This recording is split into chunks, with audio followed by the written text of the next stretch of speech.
तो पहला आर्टिकल हमारा इकोनॉमिक टाइम्स का है। ED raids Vivo offices in money laundering probe. Enforcement Directorate ने ट्यूसडे को रेड किया है at least 44 locations of Chinese smartphone manufacturer जो कि है वीवो मनी लॉन्ड्रिंग प्रोब में। और ये इन्वेस्टिगेट कर रहा है अभी ईडी वीवो का जो जम्मू एंड कश्मीर डिस्ट्रीब्यूटर है जिसका नाम है ग्रैंड प्रॉस्पेक्ट इंटरनेशनल कम्युनिकेशन, क्योंकि कॉर्पोरेट अफेयर्स मिनिस्ट्री ने ये पता चला कि एटलीस्ट 2 चाइनीज़ डायरेक्टर्स जो इस ग्रैंड प्रॉस्पेक्ट इंटरनेशनल कम्युनिकेशन के थे, उन्होंने फॉर्ज किए थे documents and bogus Indian addresses. Right side पे आप आर्टिकल देख सकते हैं कि जो रुपी है वो फेल कर गया है to a new new record low, 79 point something हो गया है रुपी। और ग्लोबल मॉनेटरी कंडीशंस टाइटन हो रही है। यूएसए ने अपना बेंचमार्क इंटरेस्ट रेट इंक्रीज कर दिया है, तो सारे के सारे जो पोर्टफोलियो इन्वेस्टर्स है, फॉरेन पोर्टफोलियो इन्वेस्टर्स, उन्होंने अपना पैसा यहाँ से निकाल के यूएसए में इन्वेस्ट कर दिया है और रुपी गिरता ही जा रहा है। इससे इंडिया का ट्रेड गैप वाइडन हो रहा है। इंपोर्ट्स इंडिया के बढ़ रहे हैं मेनली गोल्ड में, और क्रूड ऑयल के प्राइसेस बढ़ रहे हुए हैं। तो हमारा फॉरेक्स जो इंडिया का आरबीआई का फॉरेक्स है वो काफ़ी कम बचा हुआ है। एटलीस्ट जो हमारी एक्सटर्नल डेट है हमारा वो इतना बढ़ चुका है कि उसकी repayment it is equivalent to about 44% of the India's foreign exchange reserves.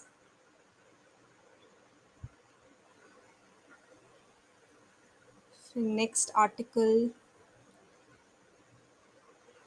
में हम देख सकते हैं कि जो फ़िल्म मेकर्स हैं करण जौहर, विपुल अमृत शाह और Shoojit Sircar and actor turn politician Khushbu Sundar, उनका नाम आया है जो स्टेयरिंग कमेटी है of the international film festival, जो कि शेड्यूल्ड होने वाला है नवंबर 2022 में।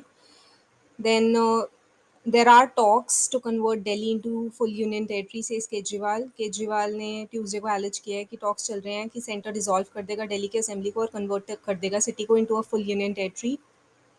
और इसमें obviously there will be a stiff resistance from the residents of Delhi. और अगर ये जो टॉक्स हैं, there are talks that the BJP will convert Delhi into a full union territory and there will be no elections.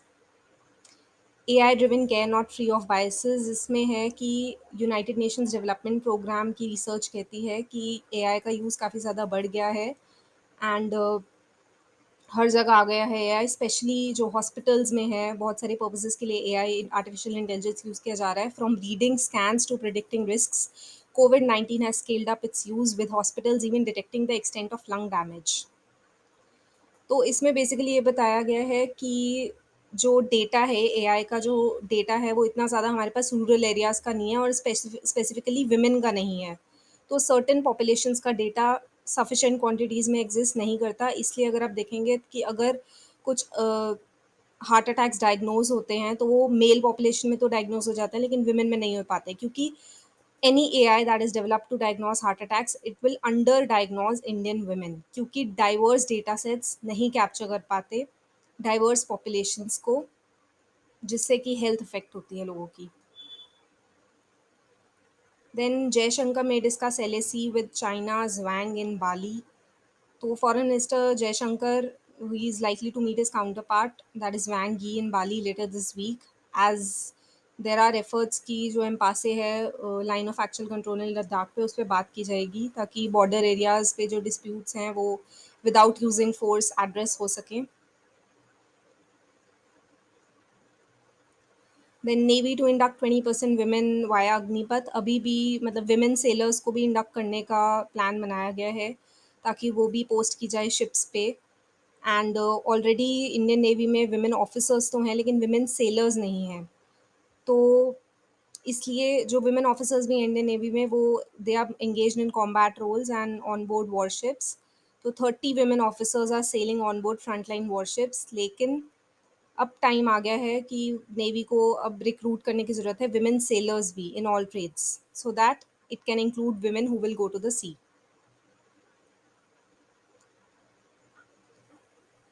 Then ये left side आप देख सकते हैं कि फ्रेंच इंजन मैन्युफैक्चरर साफ्रान ने अनाउंस किया है कि वो इन्वेस्ट करेगा $150 million to setup a maintenance repair and overhaul facility in Hyderabad, तो ताकि एक next generation fighter jet engine मिल सके इंडिया को। साफ्रान जो कि एक लीडिंग मैन्युफैक्चरर है जेट इंजन्स का इन द वर्ल्ड, उसकी बात चल रही है डीआरडीओ से, defence research and development organisation से, ताकि वो साथ में मिलके साफरान और डीआरडीओ डेवलप कर सके 110 किलो न्यूटन पावर इंजन जो कि यूज़ हो सकता है नेक्स्ट जनरेशन फाइटर एयरक्राफ्ट के लिए।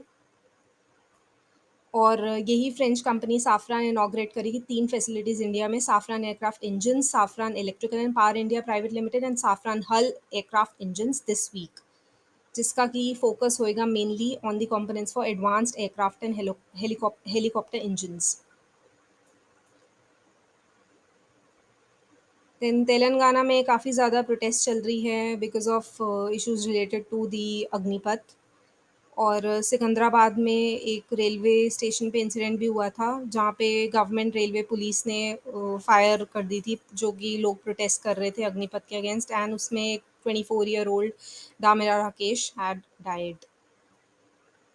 Sri Lanka to hold donor conference. Sri Lanka की इकोनॉमी में जैसे ही क्राइसिस चल रहा है, तो श्रीलंका एक बेल आउट पैकेज लेना चाहता है आईएमएफ से, ताकि उसकी इकोनॉमी रिवाइव कर सके, और उसके बाद जैसे ही बेल आउट पैकेज मिल जाएगा, वो एक डोनर मीट ऑर्गेनाइज करेगा, donor conference with countries like India, China and Japan, जहाँ से वो लोन ले सकता है अपनी इकोनॉमी को रिवाइव करने के लिए।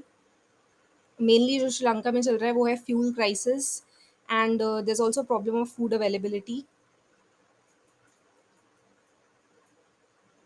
फिर navy has been scouting for foreign fighter jets for INS Vikrant, जो कि कमीशन होएगा नेक्स्ट मंथ में, as well as INS Vikramaditya, जो करंटली ऑपरेट करता है मिग 29 के fighter jets.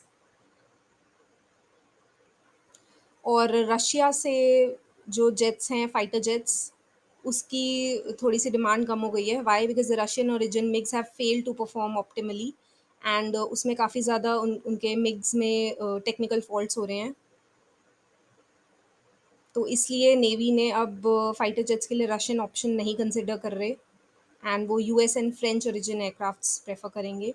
Polish government honours maharajas for helping refugees during world war two. जब 1939 में जर्मनी ने अटैक किया था पोलैंड को वेस्ट से और सोवियत यूनियन को ईस्ट से, तो उस टाइम पे जो सोवियत में पॉलिश सिटीजन थे पोलैंड के, they had fled the country and they had sought refuge in Kolhapur. अब कोल्हापुर में इंडिया में आए थे। अब उस टाइम पे जो कोल्हापुर में महाराजास थे, उन्होंने उनको जगह दी रहने के लिए। तो इंडियन गवर्नमेंट को इसी चीज़ पे ऑनर करने के लिए एक जो रॉयल्स हैं, फॉर्मर रॉयल्स हमारे, जो कि अभी ज़िंदा हैं, जैसे कि युवराज संभाती राजे एंड संयोगिता राजे छत्रपति ऑफ कोल्हापुर, तो इन सारे रिप्रेजेंटेटिव्स को पोलैंड भेजा गया है ऑनर करने के लिए, क्योंकि पोलैंड इज़ वेरी हैप्पी कि उस टाइम पे जो पोलैंड रिफ्यूजीज़ थे वो आके कोल्हापुर में इंडिया में रहे, और वहाँ के महाराजाओं ने, इंडियन महाराजाओं ने उन्हें जगह दी रहने के लिए। In fact nearly 1000 Polish children found their way to Gujarat. उस टाइम पे उनका जो मतलब ऑर्फन्स थे, many of the orphans who had lost their parents in Serbia at that point of time, उनको shelter दिया गया as survivors of World War II at the camp in Balachadi in Jamnagar, early 1940s में, by the Maharajas of then erstwhile princely states of Nawanagar। फिर SpiceJet flights में काफ़ी ज़्यादा glitches हो रही हैं। इंजन ऑयल लीक कर गया था। दिल्ली दुबई फ्लाइट की भी इमरजेंसी लैंडिंग करी कराची में due to fuel leakage, and इसकी इन्वेस्टिगेशन चल रही है बिकॉज काफ़ी सारे इंसिडेंट्स बैक टू बैक हो रहे हैं स्पाइसजेट के। Retail auto sales grow 27% in June but lagged pre-COVID levels। इसमें है कि ऑटोमोबाइल जो फाडा है, that is FADA, automobile federation of automobile dealers association, उसने कहा है कि रिटेल सेल्स जो ऑटोमोबाइल की है वो इंक्रीज़ कर गई है in strong double digits last month, जिससे कि मतलब there is revival in demand across the sectors which had been earlier hit by the pandemic. अब सेमीकंडक्टर शॉर्टेजेस का कोई इशू नहीं है अब, बट अभी भी पुअर मार्केट सेंटिमेंट है, स्पेशली रूरल इंडिया में। बट माना जाता है कि क्योंकि ये फेस्टिव सीजन है, तो शायद थोड़ा सा सेंटिमेंट बेटर हो जाए रूरल इंडिया में, एंड इंक्रीज हो जाए। स्पेशली रूरल इंडिया में टू व्हीलर्स की सेल ज़्यादा है, और इन्फ्लेशनरी प्रेशर भी है, और बिकॉज ऑफ रेनी सीजन है, तो टू व्हीलर्स की जो सेल्स हैं वो रेनी सीजन में काफ़ी कम होती हैं। तो एवरेज इन्वेंट्री जो टू व्हीलर्स की है अभी 20 to 23 डेज़ की है। यूजुअली इन्वेंट्री 30 to 35 डेज़ की होनी चाहिए, लेकिन अभी 20 to 23 डेज़ की है। तो इन्फ्लेशनरी प्रेशर भी है रशिया यूक्रेन के वॉर की वजह से, एंड इन्फ्लेशन भी है। फ्यूल प्राइसेस का भी एक स्पिल ओवर इफेक्ट हो रहा है ट्रांसपोर्टेशन पे, जिससे वो एक्सपेंसिव हो गई है। तो इसीलिए नेगेटिव इफ़ेक्ट हो रहा है एंट्री लेवल पैसेंजर व्हीकल्स पे as well as two wheeler segment है, जो कि लार्जली डोमिनेटेड है by the first time buyers. Average inventory passenger vehicles के जो कार्स हैं, पैसेंजर व्हीकल्स की एवरेज इन्वेंट्री जो रेंज करती है वो 15 टू 20 डेज़ की है, as against the norm of 30 to 45 days. India में जो सेफ्टी रेटिंग्स है वो कंपल्सरी हो जाएँगी for cars according to international standards. जो इंडियन गवर्नमेंट के गोल्स हैं वो चाहते हैं कि हमारे जितने अब्रॉड के सेफ्टी स्टैंडर्ड्स हैं हम उसकी तरह ही रूल्स को मतलब लाएँ और इंडिया में भी कंप्लाई करें।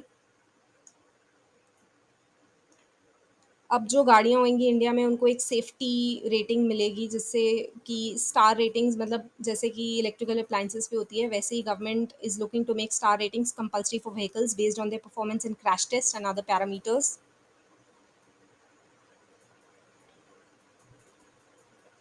और इनफैक्ट चालान्स भी काफ़ी ज़्यादा इंक्रीज़ हो गए हैं। अब आप लेन भी नहीं चेंज कर सकते for not wearing a seat belt और फॉर चेंजिंग अ लेन और डूइंग रैश ड्राइविंग और talking on phone. There are many challans that have increased these days and there are also many cameras on road.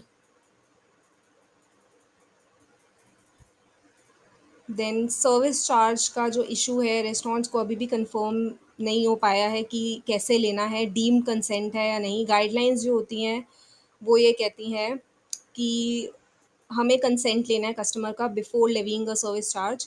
But जो restaurants हैं, रेस्टोरेंटियर्स हैं, वो कहते हैं कि मतलब हम पहले ही वहाँ बाहर बोर्ड लगा देते हैं कि before you enter the restaurant you should know that there is going to be service charge and you will have to pay that. तो स्टिल मतलब अभी भी लीगल जो इश्यूज़ हैं इसके वो एक्सप्लोर कर रहे हैं। रेस्टोरेंट्स को अभी भी रेस्टोरेंट ओनर्स को समझ नहीं आया कि मतलब बार कर रहे हैं कि रेस्टोरेंट्स को और होटल्स को from adding service charges to bill. So what is it? What do you mean by taking the consent? According to the guidelines you have to take the consent of the customers before levying service charge. But what is it?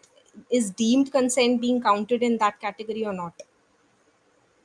NRAI, जो कि national restaurants association of India है, that represents more than 50,000 sorry 5 lakh restaurant brands across premium dine-in, quick service, tea and coffee chains, bars and delivery only players.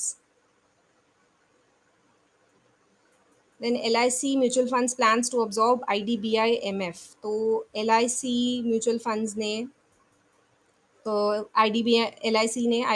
IDBI का को overtake कर लिया था। अब ये माना जा रहा है कि एलआईसी जो म्यूचुअल फंड्स हैं उनकी स्कीम्स और आईडीबीआई म्यूचुअल फंड्स की जो स्कीम्स हैं वो ऑलमोस्ट सेम होएगी, लाइक टू लाइक हो जाएंगी। मतलब जो उसकी स्कीम थी वो ऑलमोस्ट सेम रहेगी, बिकॉज सेबी कहता है कि अगर आप स्कीम्स को कैटेगराइज कर रहे हो, एक फंड हाउस की स्कीम्स को अगर आप कैटेगराइज कर रहे हो तो एक स्कीम ही होएगी एक कैटेगरी में, डुप्लीकेट स्कीम्स नहीं होनी चाहिए। तो अगर मर्जर्स हो रहे हैं तो वो ऐसे होने चाहिए कि स्कीम्स ओवरलैप ना करें, क्योंकि आईडीबीआई म्यूचुअल फंड स्ट्रॉन्ग है इक्विटी स्कीम्स में और एलआईसी म्यूचुअल फंड स्ट्रॉन्ग है डेट साइड पे। तो इसीलिए ये सोचा गया कि instead of selling IDBI mutual funds why not merge it and make it stronger. But we need to understand this, that this is not a merger of, this is not a it is not a share sale, it is a merger of the schemes of LIC mutual fund and the IDBI mutual funds, because LIC ने IDBI को overtake कर लिया तो IDBI mutual funds को कोई seller नहीं मिल रहा था, तो इसलिए उन्होंने जो सोचा कि बेटर है, क्योंकि IDBI इक्विटी स्कीम्स में ज़्यादा स्ट्रॉन्ग है और LIC एक डेट साइड में स्ट्रॉन्ग है, तो इसलिए बेटर है कि we should merge the schemes of the two parties. फिर steel, oil and gas stocks see market cap eroded by 2.6 lakh crore on new taxes. तो 2.6 लाख करोड़ की मार्केट कैप वाइप आउट हो गई है steel and oil gas stock से, जब क्योंकि government ने इम्पोज कर दिए हैं टैक्सेस इन दोनों ही सेक्टर्स पे। गवर्नमेंट ने फ्राइडे को लेवी किया है ₹6 per litre export tax on petrol and aviation turbine fuel and ₹13 per litre on diesel and impose an additional excise duty of 23,250 per tonne on domestic crude oil production.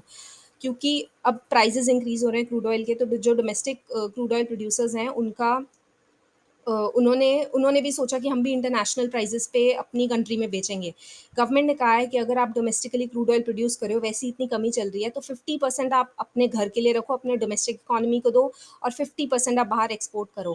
तो ये जो domestic crude oil producers हैं, उन्होंने सोचा कि हम international prices पे domestic economy को बेचेंगे, जो कि बहुत ही गलत चीज़ है, क्योंकि पहले ही इतनी डिमांड है और प्राइसेस हाई हो रहे हैं, ऊपर से वो भी एक्सपेंसिव कर दें, क्रूड ऑयल की डोमेस्टिक प्रोडक्शन, तो इसलिए गवर्नमेंट ने सोचा कि मैं एक्साइज़ ड्यूटी इम्पोज़ कर देता हूँ 23,250 रुपीज़ की per tonne on the domestic crude oil production. And apart from this, it has also levied 6 rupees per liter export tax on petrol and aviation turbine fuel.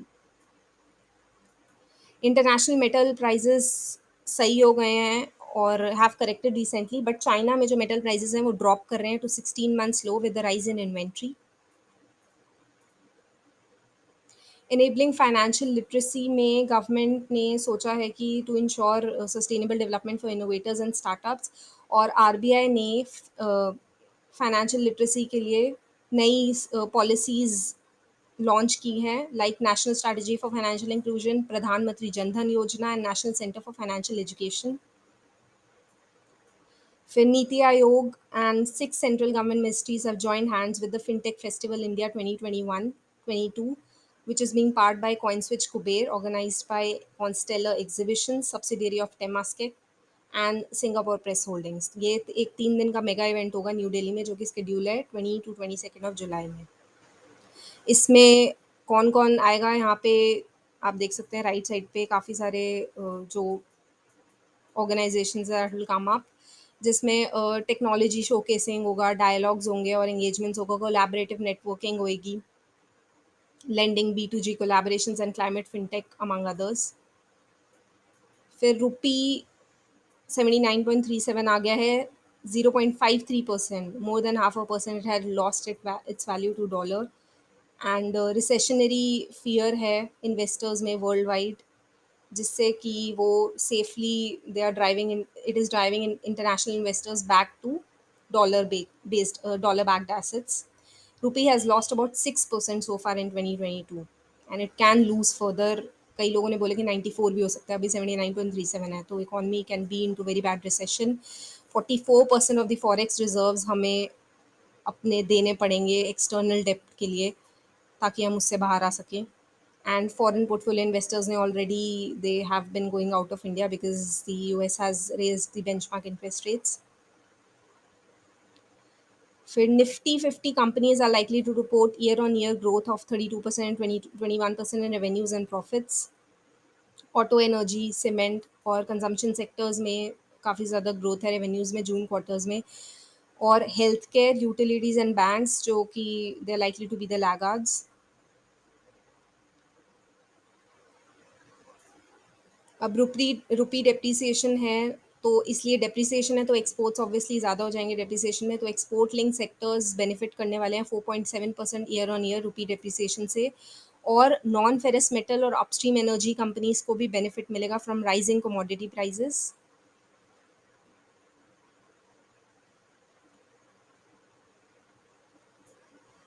फिर the support इस article में हम देख सकते हैं, the support of domestic mutual funds to equities appears to be withering for the very first time in the past months and heavy selling by foreign portfolio investors. तो अब जो gross purchase होती है, ग्रॉस परचेज क्या होती है, what is gross purchase? वो gross purchase reading capture करती है टोटल इक्विटी कितनी परचेज करी डोमेस्टिक फंड्स ने, जो कि इंक्लूड करता है equity focused funds, exchange traded funds, equity linked saving schemes and index funds. तो जो ग्रॉस परचेज है वो फेल कर गई है, क्योंकि लोकल फंड्स इन दी सेकेंडरी मार्केट जो इंटेंसिटी ऑफ बाइंग है, दैट इज़ जो लोकल फंड्स इन्वेस्ट करते हैं, जो वो इक्विटी डोमेस्टिक फंड्स जो कि परचेज करते हैं इक्विटी का, that has been dropped. And the local funds in the secondary markets have drop to 96,719 crore in June 2022, जो कि लोएस्ट है in the 11 months according to the SEBI data. तो लोकल म्यूचुअल फंड्स ने अभी तक इन्वेस्ट किया था 1.6 लाख करोड़ इन इक्विटीज़, और एफपीआईज ने, फॉरेन पोर्टफोलियो इन्वेस्टर्स ने सेल कर दिया 2.6 लाख करोड़ की इक्विटीज एशिया में, एशियाज थर्ड लार्जेस्ट इकोनॉमी। तो ऑब्वियसली आपका पैसा भी लॉस में है अगर लोकल म्यूचुअल फंड्स जिसमें आप इन्वेस्ट कर रहे हैं, आगे वो उन्होंने इक्विटी फोकस फंड्स में इन्वेस्ट किया था, वहाँ पे लॉस हो रहा है, एफपीआईज अपना पैसा सेल कर रहे हैं, they have sold their equities worth 2.6 lakh crores, so it is eventually a loss to you। Stock market is going to crash because of this, it's going to affect stock market। NHAI plans to raise up 4,000 crore for its Invest IT, national highway authority of India plan कर रहा है 4,000 crore rays करने के लिए for its infrastructure investment trust. और ये कहाँ से पैसे रेज़ करेगा? सबसे पहले तो ये रेज़ करेगा कि अपने जो इन्वेस्ट आईटी के एग्जिस्टिंग इन्वेस्टर्स हैं, जो कि कैनेडियन पेंशन फंड्स, सीपीपीआईबी एंड ओटीपीपी हैं, इन सबको बेच देगा। The half of the funds may be raised by selling units in the Invest IT to the existing investors, और बाकी का पैसा ये पब्लिक से रेज करेगा from a public bond sale in a local market, जहाँ पे रिटेल इन्वेस्टर्स उसे बाय कर सकते हैं बॉन्ड्स को। Not for 80 FDI proposals from China entities. अब इंडिया बहुत ही ज़्यादा सिक्योरली देख रहा है कि जो भी एफडीआई के एप्लीकेशंस आ रहे हैं, अभी तक के 382 एफडीआई एप्लीकेशंस आए हैं चाइनीज़ एंटिटी से, लेकिन इंडिया ने 80 एफडीआई प्रपोजल्स जो चाइनीज़ एंटिटीज़ के हैं उनको अप्रूव किया है। और बहुत सारी रिस्ट्रिक्शंस लगाई हुई हैं ऑन दी कंट्रीज़ जो कि बॉर्डर कर रही हैं इंडिया को, according to DIPP, that is department for promotion of industry and internal trade. उसने बहुत सारी रिस्ट्रिक्शंस लगाई है कि जितनी भी बॉर्डरिंग एरियाज़ हैं इंडिया के, वहाँ से एफडीआई थोड़ा रिस्ट्रिक्ट करना है। और स्पेशली चाइना, जो कि स्पेशली मतलब माना जा रहा है कि फिजिकल इंफ्रास्ट्रक्चर में और मैन्युफैक्चरिंग सेक्टर में अगर कुछ इन्वेस्टमेंट है चाइनीज़ एंटिटीज़ की, तो वो अलाउ कर दी जाएगी। बट डिजिटल एसेट्स में, डिजिटल प्लेटफॉर्म्स में बहुत ही ध्यान से देख के एक्सेप्ट करेंगे एफडीआई का प्रपोजल चाइनीज़ का। क्यों? क्योंकि डिजिटल प्लेटफॉर्म्स में बहुत सारे कंसर्न्स होते हैं, जैसे कि data privacy. Physical assets are easier to defend, but digital assets में अगर आपका कुछ भी डेटा है, कुछ ऐसे लीक हो गया, so it is very riskier in the case of digital platforms than than FDI and physical infrastructure that carry a lower risk. और ये भी देखा जा रहा है कि कहीं बीजिंग के आसपास से टाइप ऑफ इन्वेस्टर जो है एफडीआई का, वो कहाँ है, वो बीजिंग के आसपास का है, वो पॉलिटिकली एक्सपोज पर्सन है चाइना या हांगकांग में, तो उसकी एप्लीकेशन नहीं एक्सेप्ट होगी एफडीआई की। तो टाइप ऑफ इन्वेस्टर देखा जा रहा है। फिर कैपिटल इंटेंसिव सेक्टर्स, मैन्युफैक्चरिंग को प्रेफरेंस दी जा रही है, अनलाइक जो सॉट आफ्टर सेक्टर्स है एफडीआई के, जैसे कि ई कॉमर्स और फाइनेंशियल सर्विसेज। अब जीएसटी का जो टैक्स बेस को वाइडन करने की बात की जाती है कि अगर आप टैक्स लगा रहे हैं तो उसका टैक्स टैक्स कम होना चाहिए, टैक्स बेस वाइडन करना चाहिए। तो गवर्नमेंट क्या कर रही है, $12 बिलियन टैक्स ले रही है ऑन क्रूड। टैक्स इम्पोज कर दिया डोमेस्टिक क्रूड ऑयल पे, and fuel exports will generate, और इससे कितना होएगा, जो डोमेस्टिक क्रूड ऑयल प्रोडक्शन पे अराउंड ₹23,000 समथिंग इम्पोज किया है टैक्स, उससे गवर्नमेंट को कितना बेनिफिट होगा, क्लोज टू $12 बिलियन, मतलब 94,800 crore rupees for the government in the reminder of the current fiscal. तो countries' large foreign reserves remain sufficient to preempt any issues concerning repayment of external debt despite the weakening of the rupee. Services activity hits 2-year high in June. Business sentiments काफ़ी नीचे आ चुके हैं because of global headwinds. Input cost जो है वो increase कर गई हैं, टाइटनिंग फिन कंडीशंस हैं, लेकिन तब भी business activity is expected to increase in the 12 months। And services sector में डिमांड काफ़ी हाई है, एंड स्पेशली आगे जाके जब अभी स्पेशली एफएमसीजी सेक्टर में डिमांड ज़्यादा होने वाली है, बिकॉज अभी फेस्टिवल्स आ रहे हैं, Raksha Bandhan and Ganesh Chaturthi and whatever. NATO begins process to ratify Finland Sweden membership. अब टर्की जो कि नेटो का मेंबर है, उसने कहा था, अंकारा ने कहा था कि फिनलैंड और स्वीडन में कुछ टर्किश टेररिस्ट्स हैं जो टर्की के हैं, जो जिनको जगह मिल जाती है रहने के लिए फिनलैंड और स्वीडन में। स्वीडन और फिनलैंड पार्ट बनना चाहते हैं नेटो का। रशिया मना करता है कि नहीं, फिनलैंड और स्वीडन तुम नहीं बनोगे, और अगर तुम बनोगे तो तुम्हें serious military and political consequences face करने पड़ेंगे इफ़ यू जॉइन नेटो। तो मॉस्को ने वॉर्न कर दिया दोनों कंट्रीज, फिनलैंड और स्वीडन को, जो कि बहुत छोटे देश हैं, तो उन्हें लगता है हमें अब कौन प्रोटेक्ट करेगा, व्हाट इफ हमारे यहाँ पे भी वॉर हो जाए लाइक यूक्रेन एंड रशिया का। तो इसलिए उन्होंने सोचा कि हम नेटो जल्दी से ज्वाइन कर दे, लेकिन टर्की मना कर रहा था, अपना वीटो यूज़ कर रहा है टर्की, सेइंग कि नहीं, मेरे जो टेररिस्ट्स जो हैं वो, उनको पनाह मिल रही है, उनको जगह मिल रही है फिनलैंड और स्वीडन में। तो इसलिए, लेकिन अब ये लोग पार्ट बन गए हैं, फिनलैंड और Sweden. Both the countries have assured that they will do more to fight the terrorism.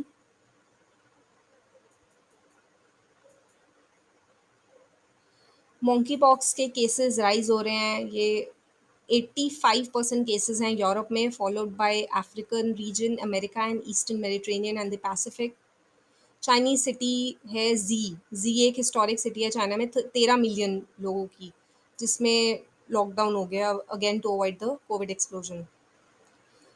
फिर Russia has taken full control of Donetsk, the other region in Donbas, जो कि इंडस्ट्रियल ईस्टर्न पार्ट है Ukraine का, industrial part है Ukraine का। और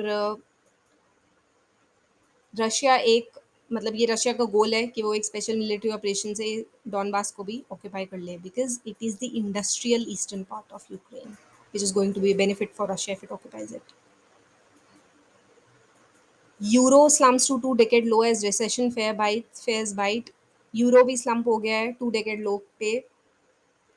European gas prices increase हो गए हैं और नॉर्वे में भी गैस वर्कर्स स्ट्राइक पे हैं। जापान का येन भी लो हो गया है 24 ईयर्स लो अगेन।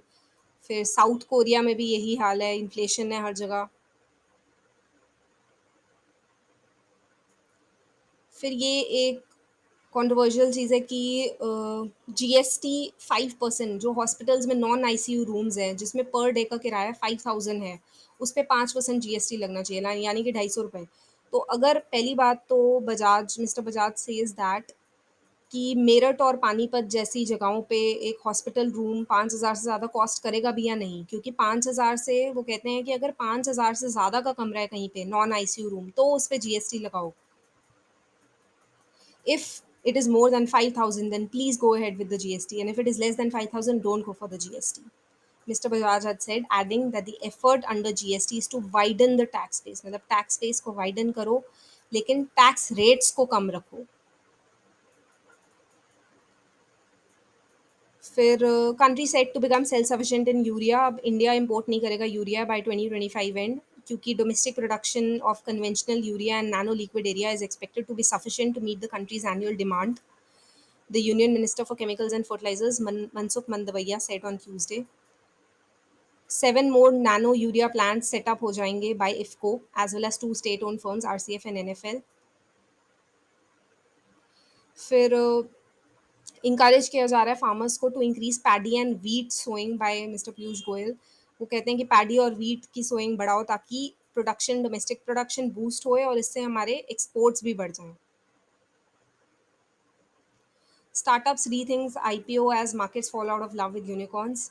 अब ओयो बोट एक्जीगो का शार्प फॉल रहा है वैल्यू में इन द पास्ट 6 मंथ्स, और इससे जो प्रमोटर्स हैं इनके और प्राइवेट इक्विटी इन्वेस्टर्स हैं they are hesitant to go for a public issue of the shares.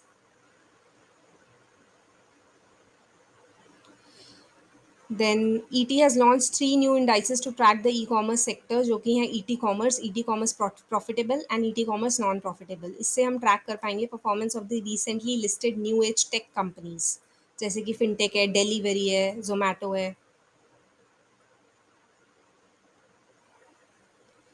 Essential food items dealer stock up on demand rebound. FMCG companies expect कर रही हैं कि काफ़ी ज़्यादा अच्छी डिमांड होगी एसेंशियल्स के लिए during the July September period, because ये फेस्टिव सीजन है, रक्षाबंधन, जन्माष्टमी एंड गणेश चतुर्थी आ रही है। Demand has started picking up, heat wave has gone away and falling market जो कुकिंग ऑयल के प्राइसेस हैं वो गिर गए हैं, तो इससे भी और डिमांड इंक्रीज हो रही है। Most of the edible oil brands have reduce their MRP for different varieties of cooking oils by 10 to 15 per liter.